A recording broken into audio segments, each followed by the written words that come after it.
ഒരു mathematical snake and adder ഗെയിമാണ്.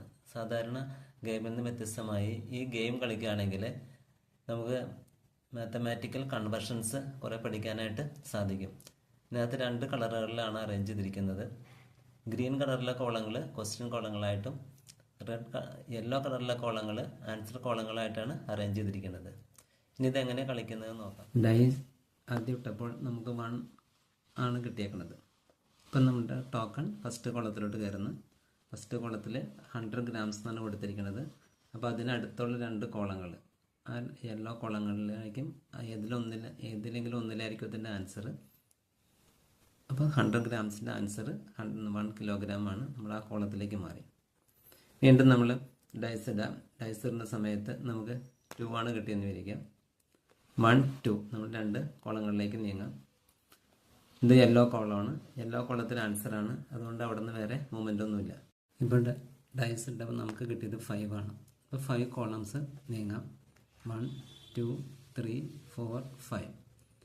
ഈ കോളത്തിൽ 100 കിലോഗ്രാംസ് എന്നാണ് മാർക്ക് ചെയ്തേക്കുന്നത്. അപ്പോൾ ഈ ലാട്ടറി കൂടി മുകളിലോട്ട് പോകുമ്പോൾ ചെന്ന് കഴിഞ്ഞാൽ കിട്ടുന്നത് അതിൻ്റെ ആൻസർ ആയിരിക്കും 1 ക്വിൻ്റൽ. 1 ക്വിൻ്റൽ 100 കിലോഗ്രാമിൻ്റെ ആൻസറാണ്. ഇനി നമ്മൾ വീണ്ടും ഡൈസ് ഇടുക. ഇപ്പം നമ്മൾ ഡൈസ് ഇടുമ്പോൾ നമുക്ക് 1 ആണ് കിട്ടിയെന്ന് വിചാരിക്കാം. അപ്പം നമ്മളൊരു കോളം നീങ്ങി കഴിഞ്ഞ സമയത്ത് അത് ഗ്രീൻ കോളമാണ്. ആ ഗ്രീൻ കോളത്തിൽ കൊടുത്തിരിക്കുന്നത് 100 ഹെക്ടറാണ്. 100 ഹെക്ടറിൻ്റെ അവിടെ ഒരു സ്നേക്ക് സ്റ്റാർട്ട് ചെയ്യുന്നുണ്ട്. അപ്പോൾ സ്നേക്ക് ഇവിടെ താഴത്തേക്ക് ഇറങ്ങി കഴിഞ്ഞാൽ നമുക്ക് കിട്ടുന്നത് 1 സ്ക്വയർ കിലോമീറ്റർ ആണ്. അപ്പോൾ 100 ഹെക്ടേഴ്സ് എന്ന് പറയുന്നത് 1 സ്ക്വയർ കിലോമീറ്റർ ആണ്. അതായിരിക്കും അതിൻ്റെ ആൻസർ. ഇനി വീണ്ടും നമ്മൾ ഡൈസ് ഇടുന്ന സമയത്ത് 1 ആണ് കിട്ടുന്നത് വിചാരിക്കാം. അപ്പോൾ ഒരു കോളം കൊണ്ട് നമ്മൾ ലെഫ്റ്റിലേക്ക് നീങ്ങുന്നത്.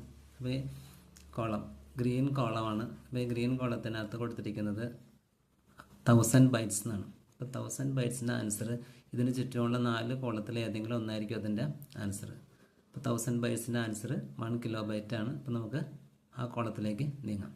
ഈ കളി കണ്ടിന്യൂ ചെയ്ത് ലാസ്റ്റ് കോളത്തിലെത്തുമ്പോൾ ഈ ഗെയിം അവസാനിക്കും. 2-3 പേരാണ് കളിക്കുന്നതെങ്കിൽ അവർ മാറി മാറി കളിച്ചിട്ട് അവസാന കോളത്തിലെത്തുന്ന ആദ്യം എത്തുന്ന ആളായിരിക്കും വിജയിക്കുന്നത്. ഇനി ഇതിനകത്ത് ക്വസ്റ്റ്യനുകളിൽ എന്തെങ്കിലും ആൻസർ അറിയാനില്ലാത്തതെങ്കിൽ ഇതിനോട് കൂടി വെച്ചിരിക്കുന്ന ആൻസർ കീ നോക്കി കളിക്കാവുന്നതാണ്.